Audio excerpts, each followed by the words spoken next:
Se você acha que Turma da Mônica são só crianças bonitinhas com um final feliz no fim do dia, você provavelmente não conhece a história por trás do bairro do Limoeiro, dos planos infalíveis e da coelhada na cabeça. Oi, eu sou a Mari e hoje eu vou te contar como Turma da Mônica foi disso aqui pra uma das minhas sagas de terror favoritas. Então, a ideia desse vídeo veio quando lançaram a série da Turma da Mônica lá em julho do ano passado. Isso porque na série eles tratam uma questão que, no contexto de quem conhece o que eu vou contar agora, sabe que é muito foda. Mas pra quem não sabe, não foi tão impactante, mas pra mim foi. E se você não pegou essa referência na série, se você não pegou a referência das revistas, calma que eu estou aqui pra te dar uma luz. Em 2015, num dia aleatório, um amigo meu levou pra escola a revista Turma da Mônica Jovem, A Torre Inversa, parte 1. Com uma capa muito curiosa, pra quem não conhecia a história, eu me interessei muito. Nisso, ele me emprestou e eu li e eu me apaixonei. Turma da Mônica Jovem é a sequência dos quadrinhos de Turma da Mônica, onde eles cresceram, viraram adolescentes e, consequentemente, adultos depois, e tiveram as suas narrativas cada vez mais mudadas. E a Super Saga do Fim do Mundo foi um arco de Turma da Mônica Jovem, escrito pelo Emerson Bezerra, e como o próprio nome já diz, ela antecede os acontecimentos do fim do mundo, do apocalipse de Turma da Mônica. Pra vocês terem noção, a Super Saga do Fim do Mundo contém 14 edições, sem contar as infantis, porque as infantis têm conexão com o que acontece nas da Turma da Mônica Jovem. Enfim, eu queria muito contar a Super Saga inteira em um vídeo só, mas como vocês viram, tem 14 edições, e eu também quero trazer o contexto das outras revistinhas, se possível, mas eu não sei se eu vou conseguir fazer essa conexão. Enfim, ia ficar muito grande, ia ficar um vídeo de 2 horas, e eu não posso fazer isso pro meu canal. Se eu botar um vídeo de 2 horas aqui agora, o YouTube me mata. Então eu decidi fazer um vídeo pra cada edição. E nesse vídeo de hoje, a gente vai falar sobre a primeira edição de Turma da Mônica Jovem, o arco da Super Saga do Fim do Mundo, Sombras do Passado, parte 1. A primeira edição da Super Saga foi lançada em novembro de 2012 e se chamava Sombras do Passado, parte 1. Foi a de número 51 da primeira temporada, logo em seguida do famoso casamento do Cebola e da Mônica. Nessa história, a Mônica tá tendo alguns pesadelos estranhos ali, e no dia seguinte chega uma aluna nova ali na escola, a Sofia. Mas na verdade ela não era tão nova assim, ela já era uma personagem dos gibis antigos da Turma da Mônica. A Mônica se lembra muito bem dela, que ela não era uma personagem santa não, ela botava o medo em todo mundo, botava o terror, batia em todo mundo, entendeu? Não era uma personagem legal, só que só a Mônica lembra, basicamente. Algumas pessoas ainda lembram, mas no geral, ou não lembram, ou quem lembra passa um pano ali pra ela, porque agora ela tá legal. Mas a Mônica ficou com o pé atrás. Mais tarde, a Mônica tem outros pesadelos envolvendo criaturas engaioladas e ela engaiolada também. E as criaturas engaioladas falam pra ela ficar quieta, senão ela vai chegar. Então, uma sombra entra na sala, em silêncio, pega pela cabeça da Mônica e fala que adora ouvir ela cantar. Uma das criaturas engaioladas diz que é o fim, mas a sombra fala que é apenas o começo. Vai ver After High? Não?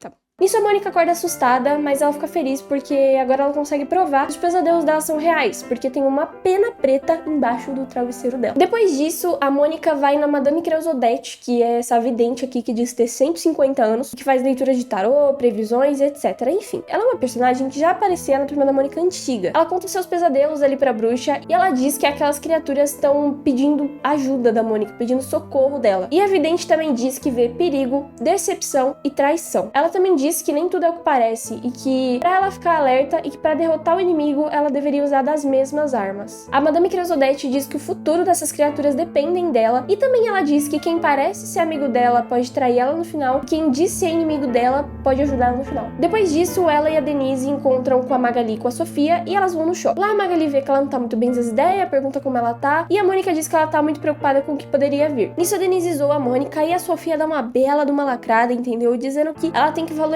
enquanto as amigas dela estão ali ainda, porque as únicas amigas que ela tinha eram a Penha e a Agnes. E a Agnes tinha falecido há 3 anos, e os pais da Penha, por conta da morte da Agnes, resolveram mandá-la pra França pra ela superar o trauma. Então a Sofia ficou sozinha. E uma coisa importante que também citam nessa parte é sobre a Penha ter sido a primeira namoradinha do Cebolinha. A Sofia também desabafa que ela só foi pra escola do Limoeiro porque ela lembrava como as meninas eram super carinhosas entre si, super simpáticas, super amigas, etc e tal, e ela tava realmente precisando disso naquele momento. Depois que elas foram embora, a Magali comenta com a Mônica que a Sofia parecia que era fã número 1 da Mônica, porque ela queria saber tudo sobre a Mônica, perguntava um monte de coisa, e se ela não achou aquilo suspeito, eu acharia. Porque se uma pessoa aparecesse do nada, que era minha inimiga quando eu era criança, e agora ela quer saber tudo da minha vida e ser minha amiga, eu acharia estranho. Depois disso, a Mônica e a Denise vão pra casa da Mônica assistir filme, e no meio do filme a Mônica repara que tem uma coisa estranha, uma criatura estranha ali atrás do sofá dela, fica assustada, quando ela menos espera, se revela que aquela criatura é um porco alado. Os porcos alados são criaturas criaturas que formam a Lelealá, a Legião dos Leitões Alados, que apareciam antigamente para proteger as crianças do bairro do Limoeiro contra a crueldade humana. A Denise se comoveu ali com o porquinho, que ela percebeu que o porquinho só queria ajudar e que ele também foi vítima da crueldade, porque a pena que a Mônica achou no travesseiro dela era do porquinho. Isso a Mônica pede pro porquinho explicar pra ela por que ele tava ali, o que tava acontecendo, e o porco explica que aquela sombra tava mantendo todo mundo preso, mas que ele escapou e por algum motivo ele resolveu ir pra casa da Mônica porque ele achou que era um lugar seguro. E a partir disso, a Mônica tem certeza que a sua nova missão de vida é salvar os porquinhos alados da sombra assustadora. A Mônica pede pro porquinho levar elas até os outros porcos pra ela libertar eles. A Denise não quer muito ir não, mas ela acaba indo também, e eles vão até uma floresta. Nisso, a Mônica começa a reconhecer a floresta pelos seus pesadelos, e depois de tropeçarem em vários galhos, escorregarem, cair do barranco, elas acabam chegando no casarão ali, que seria o casarão onde tava todo mundo preso. Aí elas colocam ali umas máscaras e entram na casa. Sem fazer barulho, o porco guia elas pra uma porta trancada onde ele diz que os porcos estavam, e nisso a Mônica simplesmente pega um criado mudo e atira na porta, joga na porta e destrói a porta. Aí a Denise dá uma lacrada nela, falando, nossa, não era pra fazer barulho, agora você fez um show de rock aqui, né, filha?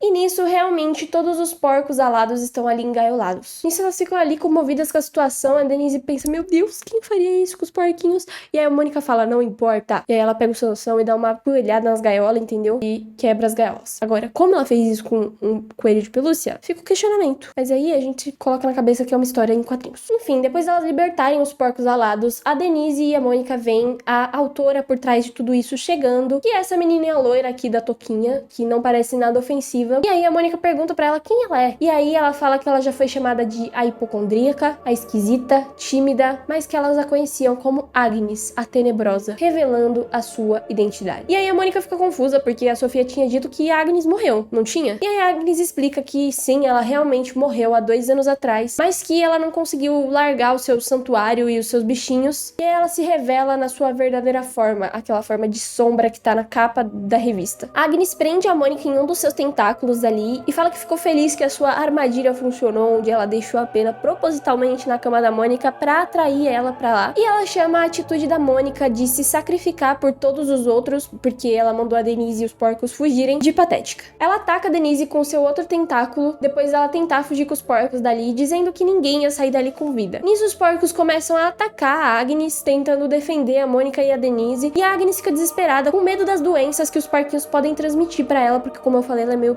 hipocondríaca. A Mônica pede desculpa pra Denise por ter levado ela até aquele lugar, e como um último pedido de vida ali, a Denise pede pra ela fazer uma hidratação nesse cabelo, que tava uma desgraça. E aí a Mônica fica irritada com ela, mas fica mais feliz do que irritada por ela ainda estar viva. Isso, elas abrem a tampa do esgoto e fogem pelo esgoto, porque elas pensaram que se a Agnes ainda estivesse viva, ela não teria a coragem de entrar no esgoto pra procurar por elas, porque ela era hipocondríaca e não ia entrar no esgoto cheio de bactérias e vermes. No final, a Mônica narra falando que tudo acabou bem. Elas se despedem dos porcos, a Denise pergunta pra Mônica se os pesadelos agora tinham acabado, e a Mônica diz que sim, que vai ficar tudo bem. No dia seguinte, o Cebola vai atender a porta pensando que era o Cascão, e quando ele abre, ele descobre que era a Penha. Lembra que eu falei que a Penha era a antiga namorada do Cebola? Então, embora ele não tenha reconhecido ela de primeira, ela diz que nunca conseguiu esquecer ele. No dia seguinte, a Mônica e a Magali vão pra escola. A Mônica tá muito feliz porque os pesadelos dela realmente, finalmente acabaram. Porém, a Mônica começa a narrar o que ela começou a história narrando, dizendo que a vida não era engraçada e sim muito cruel. Mostrando a Mônica observando a Penha e o Cebola se beijando. Gente, quando eu li isso aqui, eu fiquei assim, desolada. Foi como se fosse a minha primeira decepção amorosa, entendeu? Foi a minha primeira decepção amorosa. Mas enfim, gente, esse foi o vídeo. Eu espero que vocês tenham gostado. Eu vou tentar trazer um vídeo por mês dessa série nova aí, ou 2, pra gente não acabar terminando isso no final do ano, porque como eu falei, são muitas edições. Eu espero que vocês tenham gostado. Não esquece de curtir, de comentar, de se inscrever, tudo que vocês já sabem o que fazer, entendeu? E segue nas redes sociais também, no Twitter, no Instagram, são todos os mesmos arrobas, entendeu? E é isso. Eu vejo vocês daqui a uns dias. Um beijo.